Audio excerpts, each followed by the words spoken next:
Hello दोस्तों, स्वागत है आपका अपने YouTube channel education RP study point पर। आज हम लोग बहुत दिन के बाद मिल रहे थे, किसी कारणवश वीडियो नहीं बन पा रही थी और अब से आपको कंटिन्यू केमिस्ट्री की सभी वीडियो आपके पास आती रहेंगी। डिसाइड आपको करना है कि सबसे पहले हाई स्कूल की केमिस्ट्री पढ़ाई जाए या इंटर की पढ़ाई जाए या फिर दोनों साथ साथ चले। हालांकि अभी आपके पास बहुत मौका रहेगा ये डिसाइड करने का, क्योंकि अभी हम लोग केमिस्ट्री से रिलेटेड वो चीज़ें पढ़ेंगे जो हमारी हाई स्कूल में भी काम आएंगी, इंटर में भी काम आएंगी, जिसको बोलते हैं बेस। उसके बिना केमिस्ट्री कुछ नहीं है। वो चीज़ें आज हम लोग सीखेंगे। आज की 2-3 जो वीडियोस होंगी वो सिर्फ इसी पे रिलेटेड होंगी कि आपको कैसे मैं समझा पा रहा हूँ, आपको समझा पा रहा हूँ या नहीं पा रहा हूँ, या फिर आपको इंटर की पहले सेकंड केमिस्ट्री पढ़नी है या फर्स्ट केमिस्ट्री पढ़नी है। और मैं आपसे वादा कर रहा हूं कि सबसे अच्छे से समझ में आपको आएगा, क्योंकि कुछ लोग केमिस्ट्री को हवा बना लेते हैं। नहीं केमिस्ट्री ये है, केमिस्ट्री कुछ नहीं, केमिस्ट्री मींस कुछ नहीं। अगर आप हमसे लगातार जुड़े रहेंगे, प्रॉपर आप हमारी पुरानी वीडियो देख चुके होंगे, उससे ही रिलेटेड आज कुछ नया पढ़ाया जाएगा, कुछ अच्छा बताया जाएगा, ताकि आपको जब भी आपके चैप्टर स्टार्ट हों तब आपको ऐसा ना लगे कि सर ये क्या होता है, ये तो मुझे आता ही नहीं, मैंने ये तो पढ़ा ही नहीं। तो वो सभी चीजें आपको सिखाई जाएंगी। एकदम बेस से, जमीन से उठा करके आसमान पे बिठाना है आपको, तभी आप लोग कुछ कर पाएंगे। बोलते नहीं है बचपन में आप लोगों ने टायर चलाया होगा, तो जब भी टायर चलाया होगा, लोगों से रेस मिला रहे होंगे, तो एक बार ठोकर में टायर नहीं पहुंचता था, धीरे धीरे ठोकर मारते थे तो पहुंच जाता था। उसी तरह अगर केमिस्ट्री हमको सीखना है तो एक दिन में केमिस्ट्री समझ में नहीं आएगी, लेकिन धीरे धीरे अगर उसको पढ़ेंगे और जो चीजें समझ में नहीं आ रही हैं उनको रिवाइज करेंगे, तब हमको समझ में आने लगेंगी। इसीलिए आज से एक नए सिरे से, एक नए जोश के साथ हम लोग स्टार्ट करने जा रहे हैं। चाहे फिर वो 9th हो, हाई स्कूल हो, इंटर हो, फर्स्ट ईयर हो, ये 8-9 क्लासेस जो बनेंगी वो सिर्फ आपके लिए हैं, जो आपके शरीर में जान फूंक देंगी केमिस्ट्री की, कि हाँ केमिस्ट्री कुछ होती है, सर ने जो सिखाया है हमको आने लगा है। वही चीजें आज हम लोग सीखने जा रहे हैं। अब यहां पे बात करें केमिस्ट्री होता क्या है, कैसे बनी, और उसके बाद हम इससे रिलेटेड जो भी बेस होगा उसको पढ़ेंगे। फिर धीरे धीरे lower to moderate, moderate to tough, इस टाइप से पढ़ेंगे। सबसे पहले इजी चीजों को क्लियर करेंगे, फिर उससे जो थोड़ा कठिन होंगी, फिर सबसे कठिन वाली तो सबसे इजी लगने ही लगेंगी, क्योंकि जब सबसे इजी ही पढ़ लेंगे तो उसमें ही बेस पूरा समाया हुआ है, पूरी केमिस्ट्री आपको आने लगेगी। तो टाइम को ज्यादा जाया ना करते हुए हम लोग पढ़ना स्टार्ट करते हैं। जैसे आपके सामने मैंने लिख दिया केमिस्ट्री। देखिए बाइलिंगुअल पढ़ेंगे, हिंदी भी पढ़ेंगे, इंग्लिश भी पढ़ेंगे, और मेरा वादा है कि आपको समझ में आने वाला है हर एक चीज। जैसे मैंने बोर्ड पे लिखा केमिस्ट्री,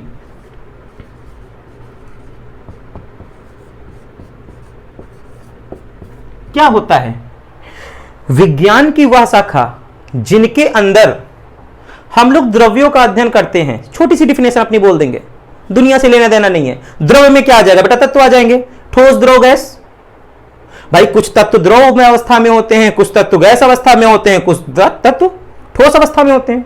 इन्हीं के अध्ययन को हम लोग क्या बोलते हैं? केमिस्ट्री बोलते हैं भाई, और कुछ नहीं है। बस इनको समझने के लिए हमको थोड़ी सी मेहनत करनी पड़ेगी। वो मेहनत आपकी आज से शुरू हो रही है। आज से परमानेंट आपको इतनी मेहनत करवाई जाएगी कि आप लोग झंडे गाड़ देंगे आगे चल के। बात हो रही है यहां पे केमिस्ट्री की। केमिस्ट्री को हिंदी में तो आप सभी को पता है रसायन विज्ञान बोलते हैं। उस रसायन विज्ञान में जो भी चीजें हैं वो हम लोग पढ़ने जा रहे हैं। इसमें सबसे पहले आज हम लोग क्लियर करेंगे द्रव्य, क्योंकि द्रव्य में ही ठोस, द्रव, गैस आ जाता है। बोलते नहीं द्रव्य की अवस्थाएं बताओ, तो द्रव्य की 3 ही अवस्थाएं होती हैं, ठोस, द्रव, गैस। लेकिन हम लोग कितनी पढ़ेंगे? 5। एक पढ़ेंगे प्लाज्मा, एक पढ़ेंगे बोस-आइंस्टीन कंडेंसेट। तो सबसे पहले अगर हम लोग द्रव्य की बात करें, किसकी बात करें? द्रव्य की बात करें, तो हम लोग द्रव्य से ही स्टार्ट करते हैं। तो आप लोग एक कोरा कागज ले लें, एक पेन ले लें, डिफिनेशन आप लोग मेरे साथ लिखते जाएं। उसके एग्जांपल्स हैं, पहले समझे, उसके बाद मैं उसकी जो डिफिनेशन होगी वो बोलूंगा, और उसके बाद आप लोग लिख लेंगे और उसके एग्जांपल्स लिख लेंगे, ताकि आपको बकायदा समझ में आ जाए कैसे क्या होता है, कहां से क्या आया है। ठीक है, चलिए हम लोग द्रव्य पढ़ने जा रहे हैं, उसके बाद द्रव्य की जितनी अवस्थाएं होती हैं वो पढ़ेंगे। कुल मिला के आज हमको क्या क्लियर करना है? आज हमको पूरा द्रव्य क्लियर कर डालना है, चाहे जितना टाइम लगे। अभी पढ़ा रहा हूं, टाइम तो लगेगा ही, लेकिन हां, जब तक आपके जहन में और दिमाग में बैठ नहीं जाएगा तब तक मैं पीछा छोड़ने वाला आपका नहीं हूं। चलिए स्टार्ट करते हैं हम लोग।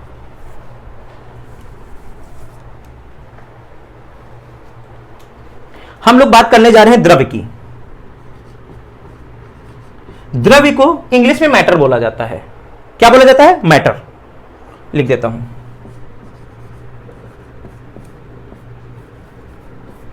अब द्रव्य होता क्या है भैया?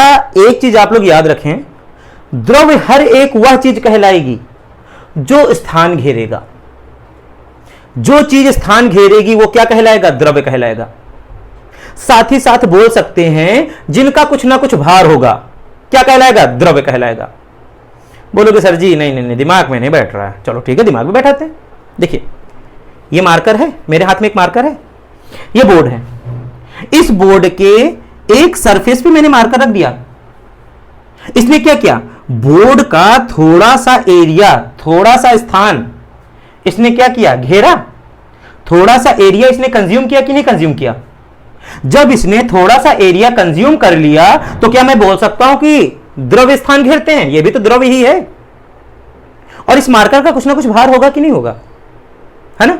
जब इस मार्कर का कुछ ना कुछ भार है और ये स्थान घेर रहा है, वो किसके अंतर्गत आएगा? द्रव्य के अंतर्गत आएगा। आशा है आप लोगों को सभी चीजें समझ में आ रही होंगी। अब यही नहीं, मैं इसकी कैप निकाल लूं। ये कैप देख लो, छोटी है ना? इस कैप को भी मैंने बोर्ड पे रखा। इसने भी क्या किया? थोड़ा सा स्थान घेरा। बोर्ड का कुछ ना कुछ इसने स्थान घेरा कि नहीं घेरा? और इसका भी कुछ ना कुछ भार होगा। ग्राम में होगा, मिलीग्राम में होगा, लेकिन कुछ ना कुछ भार है कि नहीं है? ते भी तो स्थान घेर रहा है।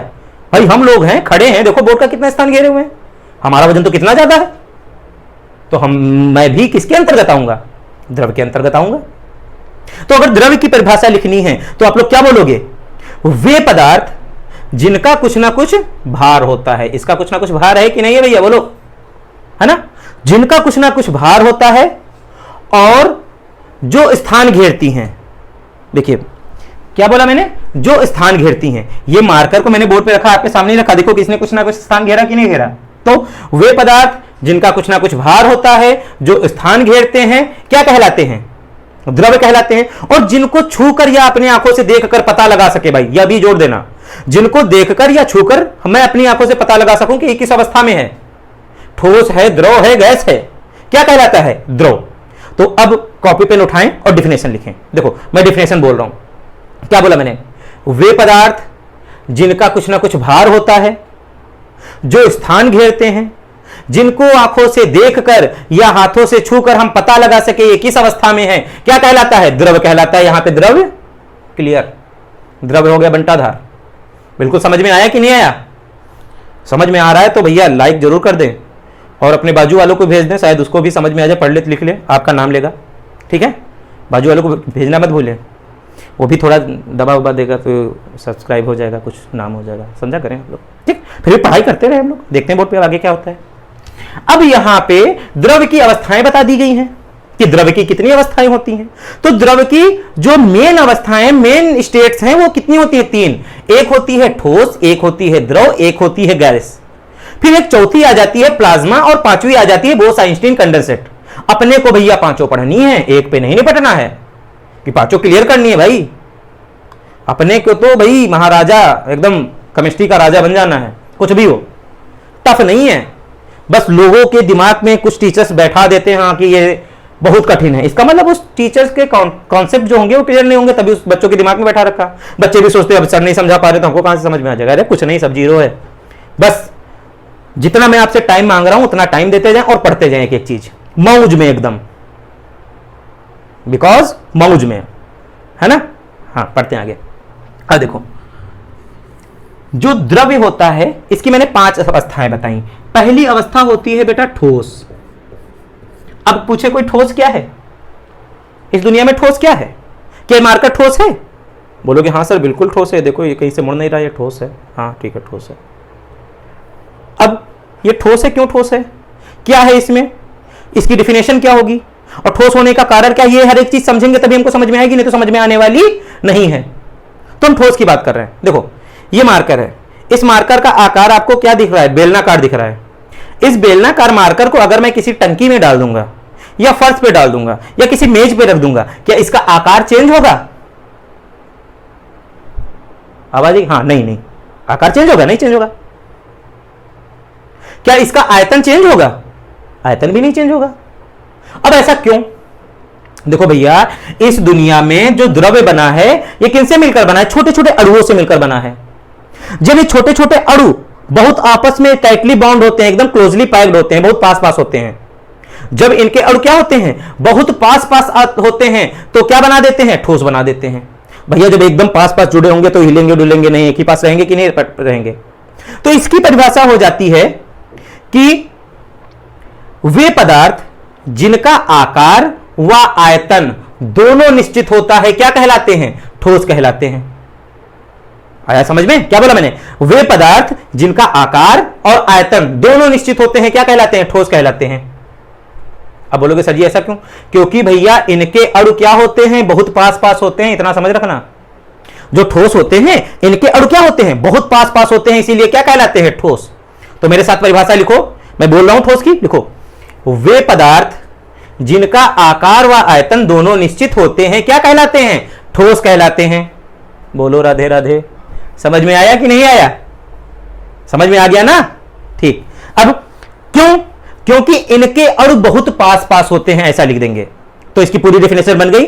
वे पदार्थ जिनका आकार व आयतन निश्चित होता है ठोस कहलाते हैं क्योंकि इनके अणु बहुत पास पास होते हैं। मार्कर को मैंने बता दिया ठोस है, लेकिन मैंने ये जो टी शर्ट पहनी है, ये देखो, ये देखो भाई, प्रचार नहीं कर रहा हूं मैं टी शर्ट का, अच्छी लग रही हो तो बता देना, दोबारा यही पहन के वीडियो बनाऊंगा। ये देखो, ये तो ऐसे मुड़ी जा रही है, इसको मैं तह लगा करके या फिर जब इसको धुलूंगा एकदम मरोड़ करके धुल दूंगा तो क्या ये ठोस होगी? कंफ्यूज करने वाला पॉइंट तो ये बनता है। तब क्या ये ठोस कहलाएगी? बोलो बोलो बोलो तो जाने। चलो हम लोग जानते हैं, अपने को तो सब सीखना है ना। देखो हम लोग डिफिनेशन पे ध्यान देंगे, उसके बाद टी शर्ट पे ध्यान देंगे। मैंने आप लोग को कॉपी पे लिखवा रखा है, वे पदार्थ जिनका आकार व आयतन निश्चित होता है ठोस कहलाते हैं। भैया ये टी शर्ट है, टी शर्ट में चाहे जितनी गंदी कर दूं, चाहे जितनी रगड़ के धोऊं, धोने के बाद चाहे जितना मरोड़ूं, मरोड़ने के बाद अगर मैं पहनूंगा क्या छोटी हो जाएगी? नहीं ना।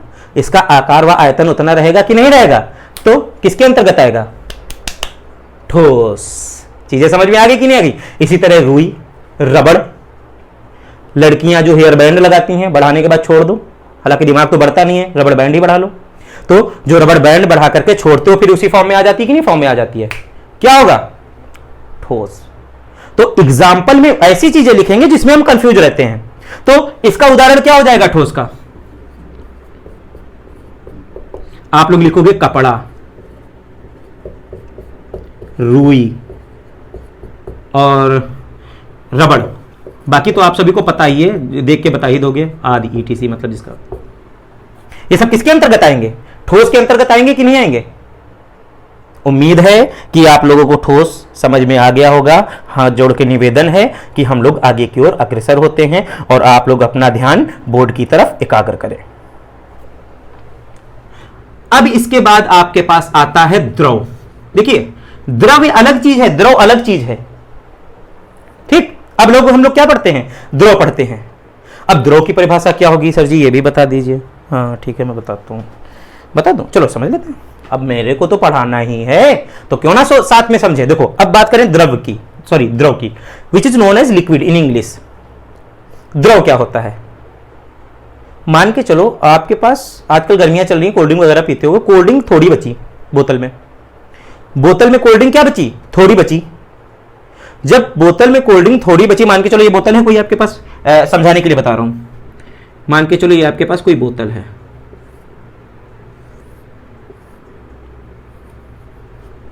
ये ऊपर ढक्कन लगा है, आपने कोल्ड ड्रिंक पी डाली और नीचे सिर्फ इतनी इतनी कोल्ड ड्रिंक बची है, ठीक है।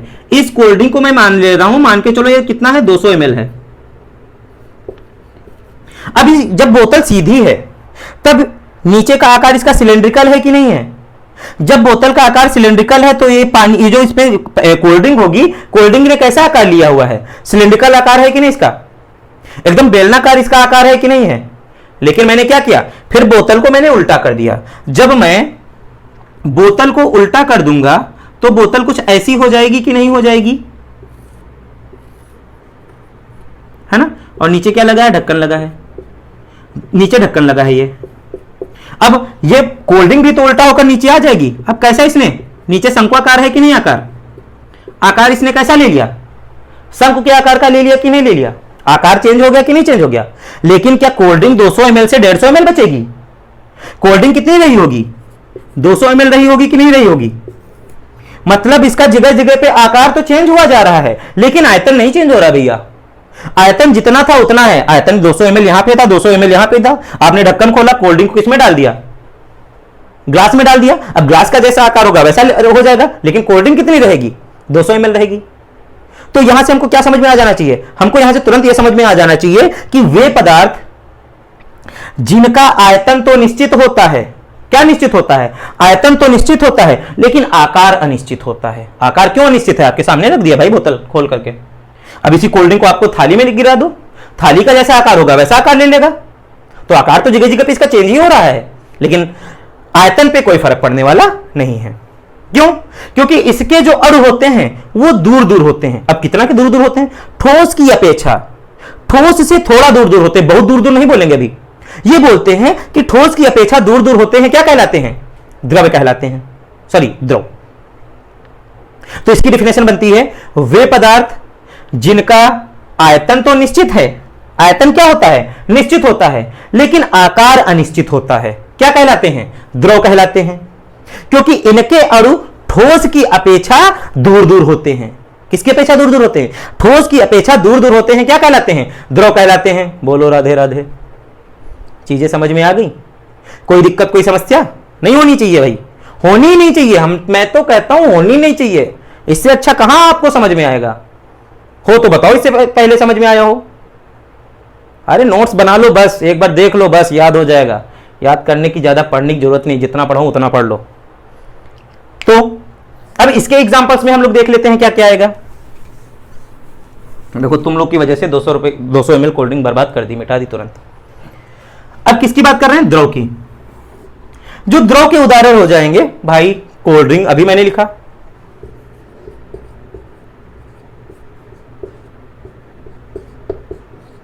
पानी लिख सकते हो। अरे बहुत सारे एग्जांपल्स हैं, आगे वो भी बहुत सारे लिख सकते हो, ज्यादा बताने की जरूरत आप लोग को नहीं है। ये द्रव हो गया। आई थिंक चीजें समझ में आ गई होंगी, कोई दिक्कत भी नहीं होने वाली है यहां तक। जैसा जैसा जैसा मैंने समझाया है उसके अकॉर्डिंग तो आपको दिक्कत होने वाली है ही नहीं। जहां पे ना आए दोबारा रिवाइज करके देख लो।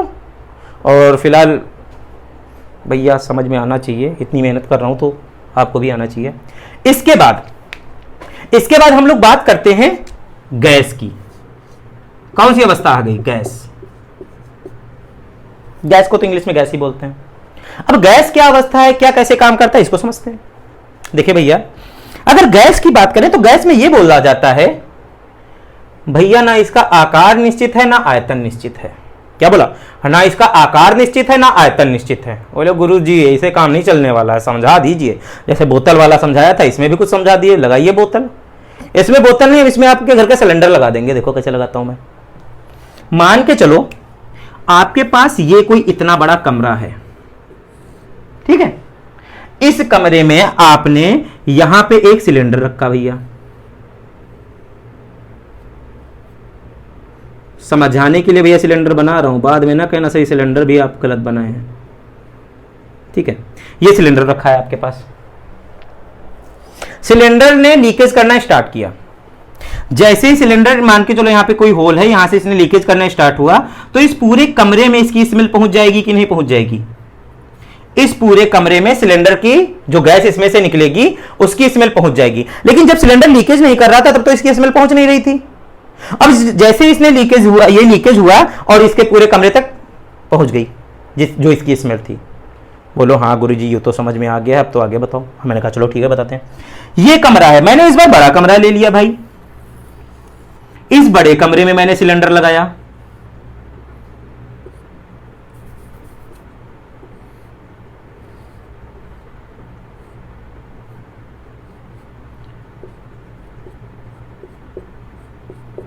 फिर से सिलेंडर लीकेज किया। जब सिलेंडर फिर से लीकेज किया, अब इस जो बड़ा वाला कमरा है, इस पूरे कमरे में भी इसकी गैस फैल गई, इसकी स्मेल फैल गई, और चारों तरफ से क्या आने लगी, सिलेंडर लीकेज की स्मेल आने लगी। हाँ, सिलेंडर लीकेज होकर के स्मेल होने लगे और यहां पे इसकी स्मेल आने लगी। बोलोगे हाँ सर जी, फिर बताना क्या चाह रहे हैं, ये भी तो बताइए, कहानी सुनाते जा रहे हैं, बताना क्या चाह रहे हैं भैया? बताना ये चाह रहे हैं, जो गैस है ना, इसका आकार निश्चित है ना आयतन निश्चित है, क्योंकि इसके अणु स्वतंत्र अवस्था में होते हैं। आप इससे बड़ा और कमरा कर देंगे, उस कमरे में फैल जाएगा, कहीं बचेगा ही नहीं। ठीक है, तो इसकी डिफिनेशन बन जाती है कि वे पदार्थ ना जिनका आकार निश्चित होता है ना जिनका आयतन निश्चित होता है, उनका आकार आयतन दोनों निश्चित हैं, क्या कहलाते हैं? द्रव कहलाते हैं, क्योंकि इनके अणु जो होते हैं भैया वो ठोस की अपेक्षा काफी दूर दूर होते हैं, बहुत दूर दूर हो जाते हैं। ये लोग बोल सकते हैं, हाँ स्वतंत्र अवस्था में बोल सकते हैं। स्वतंत्र अवस्था में कहने का मतलब इधर उधर टकराते रहते हैं। इसीलिए देखो, किसी घर में जब खाना बनता है, पनीर बन रहा है किसी घर में, इसमें ला जाती है, हाँ पड़ोसी वहां पनीर बनना है, चलो बातें करते हैं उससे चल के। समझ में आया? क्योंकि छौंक लगाते समय उसमें से क्या आती है, उसमें से गैस निकलती है, वो गैस वायुमंडल में मिलती है और उससे आपके घर तक आ जाती है। अब मान के चलो उसने सुबह पनीर बना के तैयार किया, आप दोपहर में अपने घर आ रहे हैं, क्या स्मेल आएगी? नहीं, उसमें से गैस ही नहीं निकलेगी, तो स्मेल कहां से आएगी? चीजें समझ में आ रही है ना? तो गैस की डिफिनेशन आप लोग लिखोगे, वे पदार्थ जिनका आकार व आयतन दोनों अनिश्चित होते हैं, क्या कहलाते हैं? गैस कहलाते हैं। क्यों? क्योंकि इनके अणु लगभग स्वतंत्र अवस्था में होते हैं। किस अवस्था में होते हैं? लगभग स्वतंत्र अवस्था में होते हैं। समझ में आ गया? बोलो राधे राधे। अब इसके एग्जाम्पल में क्या आ जाएगा भाई? इसके एग्जाम्पल में जितनी भी आपकी गैसेस हैं वो आ जाएंगी भाई। आपका हवा हुआ, ऑक्सीजन हुआ, परफ्यूम भी बोल सकते हैं। परफ्यूम देखो, परफ्यूम फुसफुस लगाते हो ना, अगर ये गैसियस अवस्था में ना हो तो बेटा दूसरे तक इसकी स्मेल भी ना जा पाए, है ना? आप लोगों में सब गर्मी आ गई, बिगड़ नहाने वाले लगाते होगे फुसफुस, ताकि नहाना ना पड़े। चीजें समझ में आ गई कि नहीं आ गई? तो यहां पे गैस के एग्जांपल्स में क्या आ जाएगा? आपके गैस के एग्जांपल्स में आ जाएगा आपका हवा, ऑक्सीजन, हाँ परफ्यूम भी लिख सकते हो, आदि। इतने एग्जांपल आपके हो गए। उम्मीद है आप लोगों को समझ में आ रही होगी। अगर कोई दिक्कत है, कोई समस्या हो, आप कमेंट में बताएं, तो मैं और अच्छी कोशिश करूंगा कि आप लोगों को और अच्छे से समझ में आए। अब हम लोग सेकेंड लास्ट स्टेज पे चलते हैं, which is known as plasma. हम लोग अब प्लाज्मा अवस्था को पढ़ने जा रहे हैं, फिर आगे की बातें कल करेंगे। इधर जगह कम बची है, तो मेरी समझ से इसको रफ कर दें, तब दोनों स्टेप पढ़ लेते हैं, या फिर हाँ चलो देखते हैं, आ जाएगा। अब आती है आपकी प्लाज्मा। देखो, आप लोगों से बता दिया जाता है कि सूरज एक गैस का गोला है। भैया सूरज गैस का गोला होता तो उड़ जाता ना, सूरज उड़ता कहां है? सूरज एक प्लाज्मा का गोला है भाई, जो हमको पता होना चाहिए। सूरज किसका है? प्लाज्मा का गोला है। अब प्लाज्मा क्या होता है? किस स्टेट को प्लाज्मा कहोगे? आप लोगों ने शैंपू देखी है? शैंपू जब फर्श पे गिर जाती है तो उसको आप पानी से जितना भी बहाओ, शैंपू नहीं बहने वाली। तो वो जिस अवस्था में शैंपू होती है, उसी अवस्था को आप लोग प्लाज्मा अवस्था बोल सकते हो। अब ये बनती कैसे है, इसका काम क्या होता है, ये भी समझते हैं। देखिए, प्लाज्मा अवस्था को ये बोला जाता है जब गैस को इतना गर्म किया जाए। देखो डिफिनेशन साथ में लिखते जाएंगे, मैं बोलते जा रहा हूं, एक दो बार रिवाइज कर दूंगा ताकि आप लोग को समझ में आए और लिखते जाए। ये बोला जाता है कि जब गैस को इतना गर्म किया जाए कि वो गैस के परमाणु क्या हो जाए, आयनित हो जाए, या फिर उसके इलेक्ट्रॉन उत्तेजित अवस्था में आ जाएं, तो जो अवस्था हमें प्राप्त होती है उसे क्या कहते हैं? प्लाज्मा अवस्था कहते हैं। बोलो राधे राधे। भैया मैंने क्या बोला? जो गैस हो, गैस को आप लोग इतना टेम्परेचर दे दो, इतना टेम्परेचर दे दो, इतना टेम्परेचर दे दो, कितना टेम्परेचर दे दो मुझे नहीं पता, लेकिन इतना टेम्परेचर दे दो कि उसके जो परमाणु होगा इसके, वो अपने इलेक्ट्रॉन त्याग दें। उसके बाद जो अवस्था हमें प्राप्त होगी उसे क्या कहोगे? प्लाज्मा अवस्था कहोगे। उम्मीद है आप लोगों को छोटी से छोटी चीजें समझ में आ रही होंगी, क्योंकि अभी बड़ी से बड़ी चीजों पे मैं गया ही नहीं। अभी छोटी से छोटी चीजें ही पढ़नी है। जब बड़ी बड़ी चीजें पढ़नी होंगी उनको ऐसे ही मजाक में पढ़ेंगे, क्योंकि वो सब है इजी। हर एक चीज इजी है, बस हमारे जहन में बैठा हुआ है कि ये टफ है। इस दुनिया में कुछ भी कठिन नहीं है, क्योंकि कठिन तभी हम लोग मान लेते हैं जब उसको हम लोग पढ़ते नहीं है। उसको ध्यान से पढ़ते नहीं है। जब उस चीज को आप लोग ध्यान से पढ़ोगे नहीं, जब समझ में नहीं आएगा, तो काम कैसे चलने वाला भाई?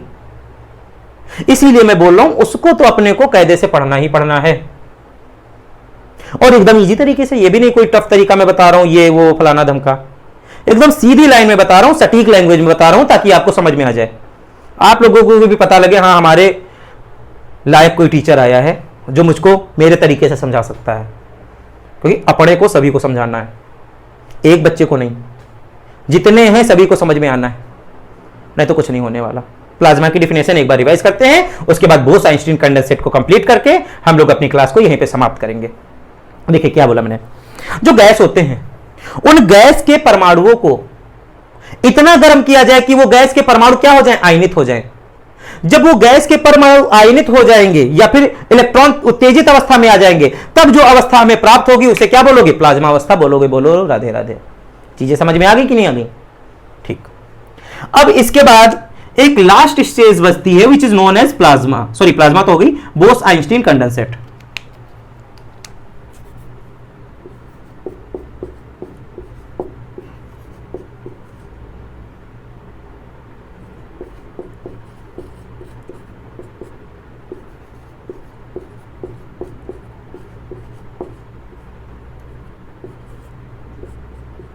अब सर जी ये भी तो बता दीजिए बोस आइंस्टीन कंडेंसेट होता क्या है।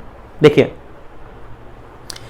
इसमें ये बोला जाता है कि जो आपके पास परमाणु हैं, परमाणु को परम शून्य ताप तक, बोले तो 0 डिग्री सेल्सियस तक, उसको जैसे ही आप लोग 0 डिग्री सेल्सियस पे ठंडा करेंगे तो सभी परमाणु आपस में जुड़ जाते हैं। क्या होते हैं? सभी परमाणु आएंगे आपस में जुड़ जाएंगे, और जब भी सभी परमाणु आपस में जुड़ जाते हैं तो एक सुपर एटम बनाते हैं।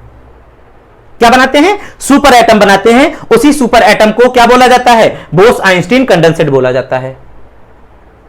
चीजें समझ में आई? क्या बोला मैंने कि जब सभी परमाणुओं को, बहुत सारे परमाणु होंगे, उनको कितने 0 डिग्री सेल्सियस तक, मतलब जिसको बोलते हो परम शून्य ताप पर क्या करोगे? ठंडा करोगे। जब उनको परम शून्य ताप पर ठंडा करोगे तो एक सुपर एटम बना लेते हैं। उसी सुपर एटम को क्या बोलते हैं? बोलो बोलो। हाँ हाँ हाँ, क्या बोलते हैं? बोस आइंस्टीन कंडेंसेट बोलते हैं। एक बार फटाफट रिवाइज कर लेते हैं जितना आज हम लोगों ने पढ़ा है, जितना पढ़ा है उसको फटाफट रिवाइज कर लेते हैं और आफ्टर दैट क्लास को समाप्त करते हैं। देखिए बच्चों, आज हम लोगों ने पढ़ा है द्रव्य को। द्रव्य क्या होता है बेटा? वे पदार्थ जो स्थान घेरते हैं, जिनका कुछ ना कुछ भार होता है, जिनको आंखों से देखकर या छूकर पता लगा सकते हैं किस अवस्था में हो, क्या कहलाते हैं? द्रव्य कहलाते हैं। इसके बाद हम लोग किस पे आए? इनके पार्ट्स पे। ठोस।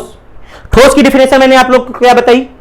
वे पदार्थ जिनका आकार व आयतन निश्चित होता है ठोस कहलाते हैं, क्योंकि इनके जो अणु होते हैं वो बहुत पास पास होते हैं, लगभग आपस में जुड़े होते हैं, बंधे हुए होते हैं।